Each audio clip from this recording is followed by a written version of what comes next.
El Banco Central Europeo está aplicando dos políticas monetarias. Esto es Realpolitik Room. Bienvenidos.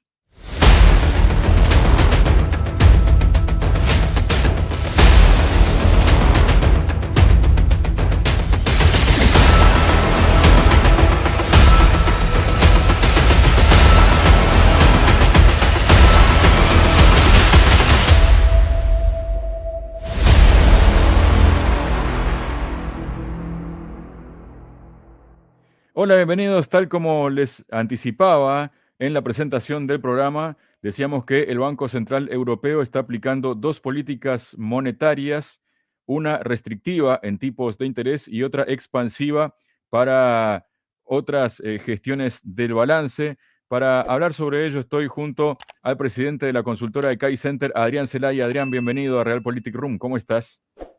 Estupendamente, Javier. Encantado de estar contigo, como siempre. Muchísimas gracias, Adrián. Bueno, me gustaría que nos empezaras a explicar a mí, a la audiencia, eh, de qué van, ¿no?, estas dos políticas monetarias que está aplicando el Banco Central y si te parece, comenzamos por la restrictiva en tipos de interés. Bueno, quizás antes de nada es importante que explicar porque algunos de nuestros oyentes igual conocen esto, otros no lo conocen, que los bancos centrales tienen dos instrumentos fundamentales para gestionar la política monetaria. Uno de ellos son los tipos de interés. Si quieren aplicar una política restrictiva, suben los tipos de interés y esto baja la demanda del crédito, lógicamente, y genera menos crédito, menos dinero en la economía, ¿no? Y al revés, si bajan los tipos de interés, se dan más créditos y esto aumenta el crédito y aumenta la cantidad de dinero. Pero ese es uno de los instrumentos. El otro instrumento es lo que se llama la gestión del balance, que se empezó a gestionar, digamos, muy activamente a partir de la crisis del 2008 y que consiste en emitir más dinero. El Banco Central emite más dinero. ¿Cómo lo hace? Fundamentalmente ahora comprando activos, comprando bonos de los gobiernos y de las grandes empresas, ¿no? Y entonces con esa compra lo que hacen es inyectar dinero en la economía directamente, sin pasar por el sistema bancario, ¿no? Esos dos instrumentos se utilizan. Por un lado, comprar y vender bonos. Por otro lado, subir y bajar los tipos de interés. Bueno, pues ahora nos estamos encontrando, como tú decías, empezamos por estas políticas en principio restrictivas. Sabemos que el contexto de base es una situación de alta inflación y que constantemente estamos oyendo hablar de cómo los bancos centrales occidentales están aplicando políticas cada vez más agresivas para hacer frente a la inflación. Y eso se está identificando con la subida de los tipos de interés. Y efectivamente los tipos de interés están subiendo progresivamente, partiendo de niveles cercanos a cero, que eran extraordinariamente bajos. No es que ahora estén muy altos, pero sí que han subido significativamente y que probablemente van a seguir subiendo, ¿no? Estos son políticas restrictivas destinadas a hacer frente a la inflación y que también, teniendo en cuenta cuál es la situación de Occidente, de un nivel de endeudamiento tan alto, pues van también a generar un daño muy directo en la economía y probablemente una recesión en los próximos meses, ¿no? Pero sorprendentemente nos encontramos con que en el otro instrumento básico del Banco Central, que es la gestión del balance, se está haciendo todo lo contrario. Es decir, el balance de los bancos centrales occidentales no disminuye, como sería necesario para hacer frente a la inflación, sino que se mantienen las compras de bonos de los gobiernos y de las grandes empresas sin modificaciones, ¿no? No solo esto, sino que esto es claramente política expansiva e inflacionaria, porque el balance del Banco Central Europeo está inflado, superinflado desde la crisis anterior, ¿no? Además, hay constantes declaraciones del Banco Central y de los agentes económicos en los que se da por supuesto que el Banco Central va a continuar manteniendo las compras, no incrementando, pero sí manteniendo las compras de bonos de los gobiernos por de pronto, ¿no?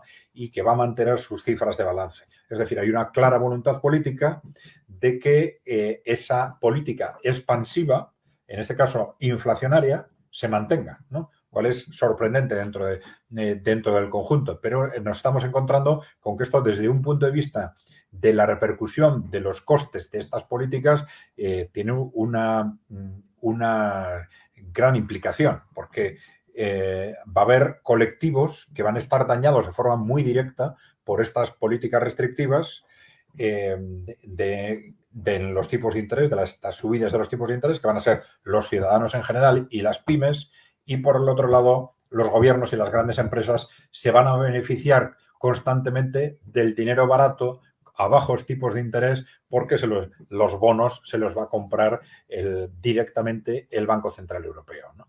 Es algo de lo que apenas se habla en los medios de comunicación, pero que es muy importante que se tenga en cuenta para ver el conjunto de contradicciones en las que se están moviendo nuestros bancos centrales durante los últimos meses en particular, ¿no? Precisamente allí vemos un titular de una publicación precisamente de estos días, donde habla allí, desde el título, ¿no?, que Lagarde dice que en diciembre explicaremos cómo reduciremos el balance del Banco Central Europeo, y además señala que los riesgos de recesión han aumentado. Básicamente es lo que has dicho tú en otras palabras, Adrián. Sí, bueno, vamos a ver qué es lo que sucede a partir de ahora. Hay que tener en cuenta que durante todo el año había una apuesta por parte de los inversores financieros. Bueno, ya sabemos que ahora en el mercado de valores se apuesta a favor y en contra de todo, ¿no? Pero bueno, las apuestas de los inversores financieros eran que los bancos centrales iban a empezar a subir los tipos de interés más o menos hasta fin de año, quizás un poco más, pero que en el año próximo los iban a empezar a reducir como consecuencia de que esas subidas de tipos de interés iban a generar una recesión, y como consecuencia de las repercusiones sociales y económicas de esa recesión, se iban a ver obligados otra vez a empezar a reducir los tipos de interés. Esto no ha sucedido todavía, porque claro, no hemos entrado todavía en recesión matemática, aunque lo que ha sucedido este año se puede valorar de distintas formas, porque estamos en unos años muy especiales como consecuencia de que estamos todavía terminando probablemente el reflujo del COVID. Es decir, con la pandemia COVID se produjo una caída automática de la economía, porque dejamos de trabajar durante semanas, meses, y esto produjo unos cortes muy importantes en la economía, pero que de alguna forma en el momento en que esas restricciones desaparecen tienden a recuperarse de forma automática, ¿no? Entonces estábamos todavía en el reflujo de esa recuperación automática que esconde lo que realmente está pasando con el funcionamiento de la economía durante un periodo. Esto es muy claro, por ejemplo, en países como España, ¿no? Bueno, de cualquier forma, ese reflujo está terminando. La incidencia de la subida de los tipos de interés, esa incidencia negativa, se ha ido compensando en parte con ese reflujo del periodo COVID, pero ahora sí parece claro que el año que viene, los primeros meses del año que viene, vamos a entrar en esa situación de recesión. La cuestión es, en el momento en que comience esa recesión, comiencen los problemas en las empresas y los problemas en las familias, ¿cómo van a reaccionar los bancos centrales? ¿Van a aguantar el tirón? ¿Van a continuar subiendo tipos de interés a pesar de haber entrado en recesión? ¿O, al contrario, van a dar marcha atrás, como preveían los inversores financieros, y de alguna forma van a mantener un posicionamiento bastante tolerante con la inflación, como de hecho han sido las políticas que se han estado manteniendo hasta ahora? Repetidamente los medios de comunicación y los propios bancos centrales decían lo contrario, hablaban de su clara voluntad de hacer frente a la inflación, etcétera, pero nos hemos encontrado en la práctica con que ellos sabían que esa inflación se estaba produciendo y que apenas tomaban decisiones al respecto. Pasó aproximadamente un año desde que estalla la inflación hasta que el Banco Central Europeo, por ejemplo, toma las primeras decisiones al respecto. Bueno, en lugar de atribuir intenciones que son siempre complicadas, nosotros le estamos llamando a esto tolerancia con la inflación, ¿no? Habría que ver cuáles son las motivaciones que están realmente detrás de esta tolerancia, pero la realidad es que esto es lo que nos hemos encontrado hasta el momento. Hay dos razones que pueden estar detrás de esta tolerancia. Una de ellas es el sobreendeudamiento de la economía occidental. Estamos tan endeudados que a nada que subamos un poquito los tipos de interés, nuestra economía se va al traste, ¿no? Y esto es un poco lo que nos hace, digamos, escandalizarnos cuando subimos los tipos desde el 0 al 1%, por ejemplo, ¿no? Y ya estamos atribuyendo agresividad monetaria a los bancos centrales, cuando, por ejemplo, podemos ver lo que hizo Rusia en marzo para hacer frente al riesgo de inflación. Subió los tipos al 21%, para luego irlos bajando progresivamente. ¿Qué pasa? Que Rusia no está endeudada. Pero es que algo parecido hicimos nosotros en los años 80 ante el estallido de la inflación. Subimos los tipos hasta el 19 al 20% para luego reducirlos. Esto se puede hacer cuando no tienes deuda, pero cuando estás hiperendeudado, esto no puede ser. Es decir, empiezas a subir los tipos de interés y la economía te estalla, ¿no? Este es por eso el problema de fondo de la economía europea es realmente el sobreendeudamiento, que al final nos está dejando y les está dejando a los bancos centrales sin márgenes reales de actuación, ¿no? La otra motivación para esa tolerancia con la inflación es, vamos a decir, más política, ¿no? Y es que en los análisis de los bancos centrales y de los grandes inversores repetidamente se hace alusión a la experiencia histórica que nos dice que la inflación suele ser el medio políticamente más adecuado para trasladar costes a los ciudadanos. Es decir, la respuesta de los ciudadanos frente a un problema de inflación es mucho más lenta que frente a decisiones, vamos a decir, por ejemplo, de recortes, ¿no? De recortes o de reducciones de salarios, de recortes de pensiones, de requisas de depósitos, etcétera. Ahí las reacciones son muy directas. Sin embargo, cuando hay inflación, los ciudadanos están bastante despistados al respecto. Se dice que hay inflación, no parece muy claro quién es el responsable. Se tarda bastante en reaccionar. De hecho, lo estamos viendo claramente este año, donde en los distintos países europeos, entre el año pasado y este, ya se han perdido entre 8 y 10 puntos de poder adquisitivo y la reacción social está siendo hasta ahora prácticamente nula. La reacción social, la reacción sindical, estos últimos meses ha empezado a moverse de alguna forma, pero la verdad es que los trabajadores europeos ya, digamos, se han tragado esta 8 o 10%, estos 8 o 10 puntos de pérdida de capacidad adquisitiva prácticamente sin respuesta, ¿no? Adrián, hablas de que no hay una respuesta, ¿no?, de parte de la población de momento. ¿Hasta qué punto piensas que pueden empujar los distintos gobiernos o instituciones financieras para que pueda haber una reacción de parte de los ciudadanos? Bueno, esta reacción se va a producir. Yo creo que ya se está empezando a producir, ¿no? Se está viendo ha visto en las recientes huelgas en Francia, en conflictos y manifestaciones en distintos países, ¿no? Pero esto seguramente va a estallar, pues muy probablemente este invierno, desde dos puntos de vista, porque al fenómeno de la inflación se va a añadir el fenómeno de la recesión. Esta recesión va a generar desempleo, va a generar tensiones salariales directas en las empresas y se van a añadir también los problemas de suministro energético, que seguramente ya este invierno de una forma u otra se van a sentir en el conjunto de Europa, ¿no? Y esto muy probablemente va a crear un contexto realmente explosivo desde el punto de vista social, pues eso, a fines del invierno probablemente, ¿no? Luego, a propósito de esto que estás hablando, Adrián, hay una noticia que ha sido publicada en El Economista de España, que precisamente donde habla el vicepresidente del Banco Central Europeo, Guindos, avisa que el efecto del alza de tipos en la banca es temporal y tendrá que hacer provisiones.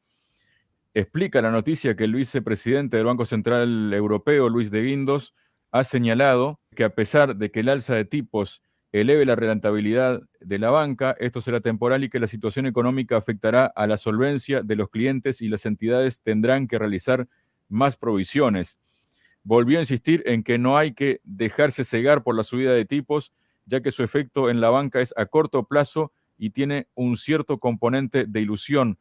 ¿Qué es lo que quiere decir de Guindos con todo esto, Adrián? Bueno, vamos a ver.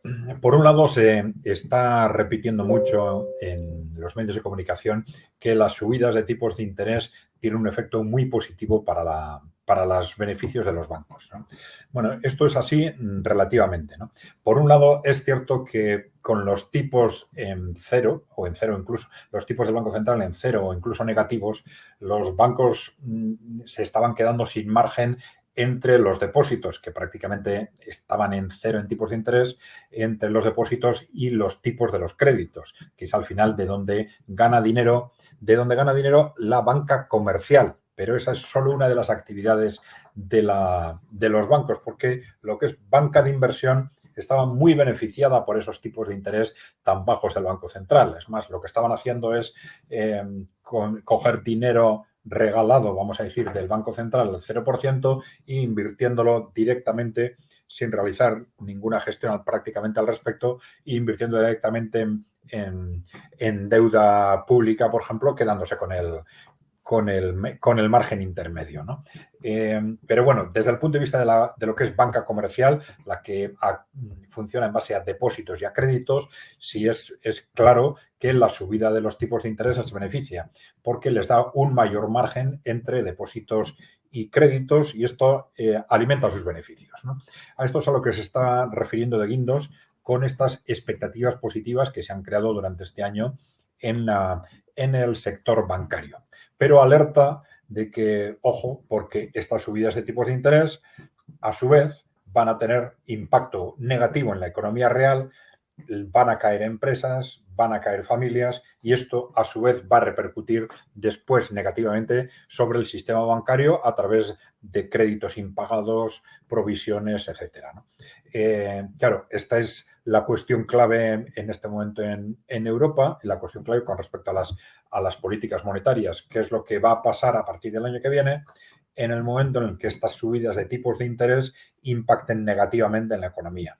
Ya hemos dicho que el problema fundamental es que estamos hablando de economías hiperendeudadas, con un nivel de endeudamiento cercano al 350%, teniendo en cuenta deuda pública y privada, cercano al 350% sobre el PIB, sobre la producción anual, lo que es una auténtica barbaridad. Estamos tan endeudados que pequeñas subidas de tipos de interés generan enseguida que lo que se llaman empresas zombie caigan, que muchas familias empiecen a tener problemas. Y esto es lo que se está previendo ya que suceda inmediatamente durante los primeros meses del año que viene, ¿no? Adrián, luego, si te parece, voy a compartir otra publicación. En este caso, tiene que ver con el hecho de precisamente lo que estamos hablando, ¿no? Una publicación de Consenso del Mercado que se pregunta, ¿se equivoca el Banco Central Europeo con subidas tan agresivas? Y dice que el premio Nobel de Economía, Joseph Stiglitz, ha sido uno de los más críticos con la normalización monetaria de los principales bancos centrales. Considera que las subidas de tipos de la eurozona y Estados Unidos agravarán la recesión y realmente no afectarán a una inflación que se debe a cuellos de botella y problemas del lado de la oferta, algo que en el caso de Europa reconocía también la presidenta del Banco Central Europeo, Christine Lagarde, dice la publicación. ¿Qué nos puedes comentar de esto, Adrián?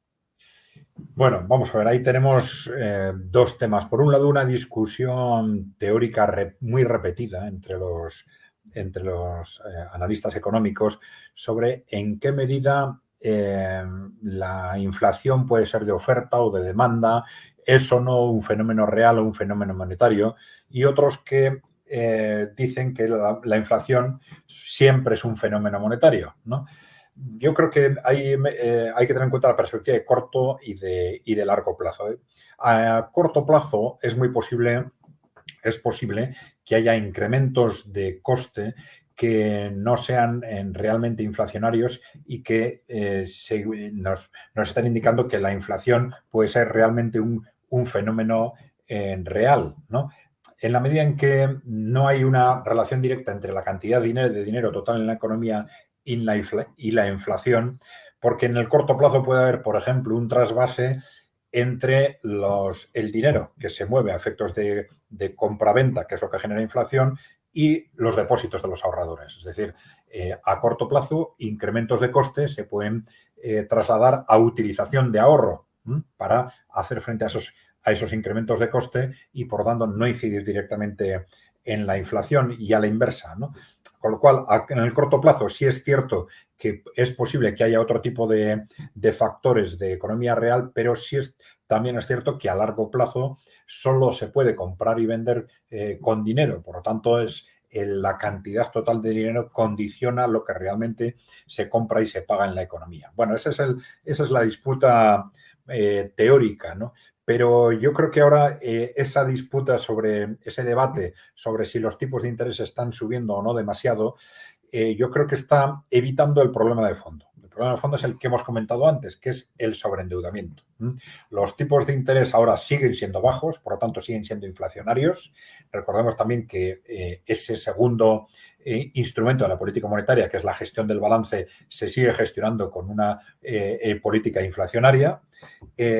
Pero lo que sucede es que el fondo del problema es que nuestra economía está tan hiperendeudada, hay tantas deudas, que a nada que suben un poco los tipos de interés de esas deudas, la economía estalla. Por lo tanto, de alguna forma tienen razón los dos. Es decir, hay que subir los tipos de interés para hacer frente a la inflación, pero también es cierto que subir los tipos de interés va a destruir la economía. Lo que no dicen, y es fundamental, es que para salir de ese atolladero, la única forma es hacer frente a la cantidad de deuda del sistema.